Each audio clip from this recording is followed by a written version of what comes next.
My fiancée tried to trick me into signing over my assets. I called off the wedding and exposed her plan. I'm 32, male, and after years of grinding away at my career and making smart financial decisions, I'm proud to say I've built a life that's stable and comfortable.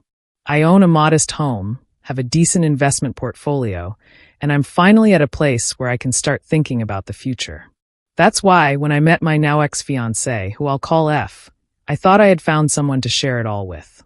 She was charismatic, ambitious, or so I thought, and always talked about the life we'd build together. We started dating 3 years ago, and things moved fast. F had a knack for making people feel like they were the center of her world.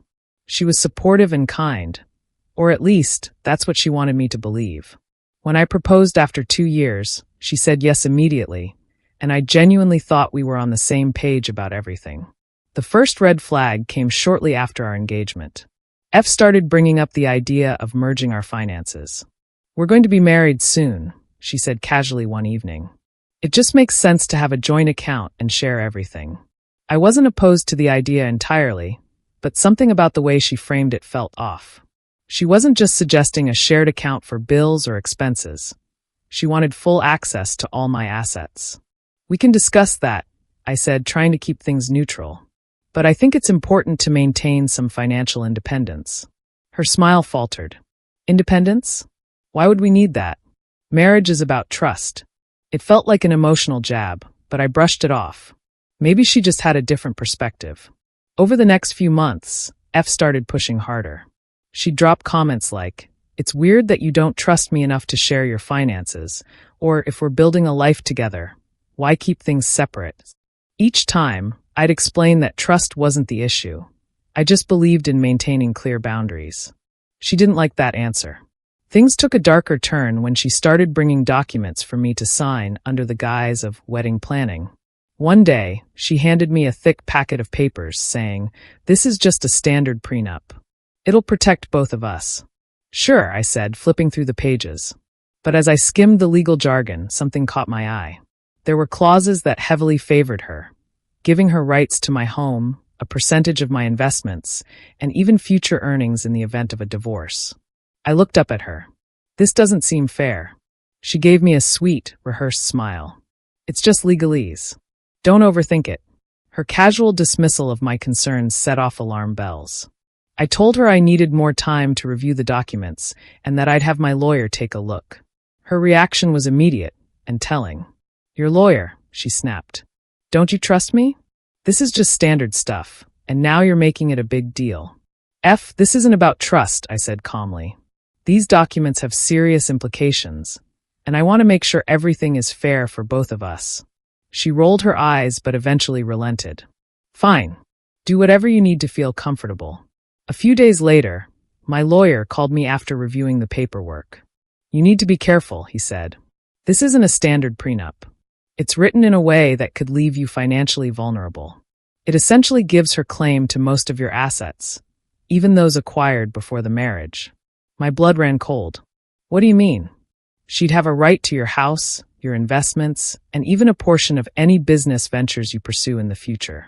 It's unusually one-sided." I thanked him and hung up, feeling a mix of anger and betrayal. F hadn't mentioned any of this when she handed me the papers. Was this her plan all along? I decided to test the waters. That evening, I brought up the prenup again. "I spoke to my lawyer," I said casually. "He had some concerns about a few clauses." Her expression darkened.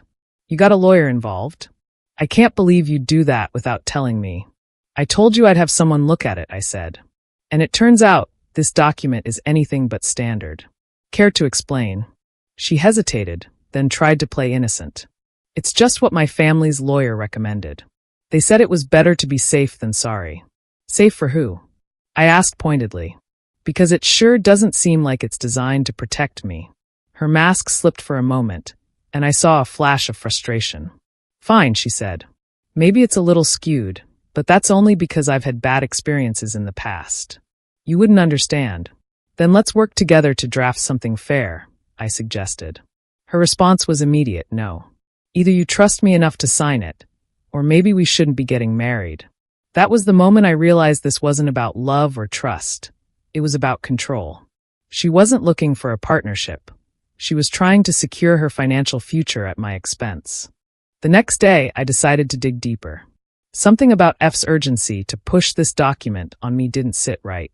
I started paying closer attention to her behavior, her conversations, and even her phone. I'm not proud of snooping, but something told me I needed to protect myself. That's when I found the smoking gun. F had left her laptop open one evening, and I noticed an email thread with her family's lawyer. In it, she had explicitly asked for clauses that would give her control over my home and investments. One line in particular made my stomach churn. Asterisk, he'll never notice if we frame it as standard. He's too trusting. Asterisk. I took screenshots of everything and forwarded them to my email. At this point, it wasn't just about protecting my assets. It was about exposing the person I thought I'd spend my life with. The final straw came when she tried to trick me into signing the documents without further discussion. One evening, she brought out the papers again, saying, "I spoke to the lawyer, and we made a few changes. You can sign this now. It's ready." I glanced at the papers and immediately noticed they were the exact same as before. "F," I said, holding up the packet. "You didn't change a thing. Did you really think I wouldn't notice?" She froze, then quickly recovered. "I didn't want to overwhelm you with legal jargon again. It's basically the same, but I simplified it." "You mean you left it exactly as it was?" I said. "Why are you so desperate to get me to sign this?" She didn't answer, instead doubling down with emotional manipulation. "I can't believe you're doing this to me," she said, tears welling up in her eyes. "All I want is to feel secure in our relationship. If you can't even do this for me, then maybe we shouldn't get married." I stood up, tossing the papers on the table. "You're right, F. Maybe we shouldn't." Her tears disappeared instantly, replaced by shock. "What are you saying?" "I'm saying I'm done," I said firmly. "You've been lying, manipulating, and trying to take advantage of me. This relationship is over." Her anger was immediate. "You can't just walk away from me. Do you know how much I've invested in this wedding? What will people think?" "I don't care what people think," I said. "What I care about is protecting myself from someone who clearly doesn't have my best interests at heart." F's reaction to the breakup was as dramatic as expected. She screamed, cried, and even tried to guilt me into reconsidering. "You're throwing away everything we've built over a misunderstanding," she yelled. "This isn't a misunderstanding," I replied. "This is you scheming to take control of my assets behind my back. I have proof, F, emails, documents, everything." Her face went pale. You went through my emails?" "Consider it self-defense," I said. "You were planning to ruin me financially, and I wasn't about to let that happen." The next few days were a whirlwind. I called off the wedding, informed my family and close friends of what had happened, and cut all contact with F naturally. She tried to spin the story in her favor, claiming I was paranoid and controlling. But the evidence I had told a very different story. To ensure she didn't try anything further, I had my lawyer send her a formal notice stating that she was not to contact me or make any false claims about our relationship. I also made sure to update all my accounts, passwords, and property records to prevent any unauthorized access. The fallout hit her harder than I anticipated. Mutual friends began to distance themselves from her when they learned the truth. Some even reached out to apologize for doubting me. "I can't believe she'd stoop so low," one friend said. "You're better off without her." It turns out, F had a pattern of using people for financial gain. After our breakup, stories started surfacing about her past relationships and how she had tried similar tactics before.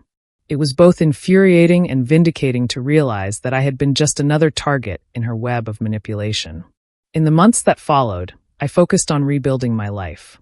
Without F's toxic influence, I felt freer than I had in years. I poured my energy into my career, reconnected with friends I'd lost touch with, and even took a solo trip to clear my head. It wasn't easy, but it was worth it. As for F, the last I heard, she was trying to find a new partner to latch onto. But her reputation had taken a serious hit, and people were starting to see her for who she really was. If there's one thing I learned from this experience, it's the importance of protecting yourself, emotionally, financially, and legally. Love doesn't mean giving up your independence or ignoring red flags. And if someone tries to manipulate you into compromising your values, they don't deserve a place in your life. If you've enjoyed this tale of dodging a manipulative partner and reclaiming control, hit that subscribe button. Because the best revenge is living well and staying one step ahead of the schemers. Stay tuned for more stories of standing up and moving on.